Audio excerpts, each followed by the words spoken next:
નમસ્કાર, આપ જોઈ રહ્યા છો નેશન પ્લસ ન્યૂઝ. હું છું આપની સાથે વિભિક્ષા પરમાર. અમરેલી જિલ્લામાંથી ખનીજ માફિયાઓ સામે એક મોટો સપાટો બોલાવવામાં આવ્યો છે. વડિયાના ખાન ખીજડીયા ગામે સુરવો નદીમાં ચાલી રહેલી ગેરકાયદેસર ખનીજ ચોરી પર ખાણ ખનીજ વિભાગે અચાનક દરોડો પાડીને મોટી કાર્યવાહી હાથ ધરી છે.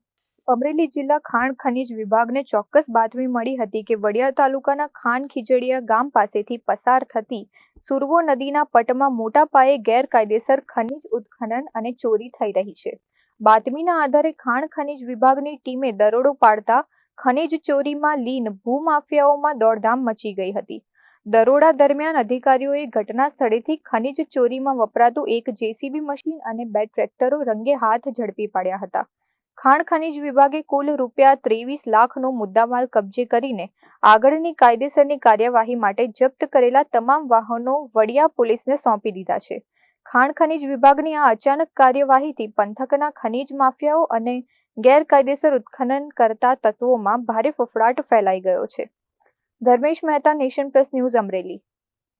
સમાચારોના સતત અપડેટ મેળવવા માટે અમારી નેશન પ્લસ ન્યૂઝની યુટ્યુબ ચેનલને સબસ્ક્રાઇબ કરો, બેલ આઇકન દબાવો અને જોડાયેલા રહો ફેસબુક, ઇન્સ્ટાગ્રામ અને ટ્વિટર પર.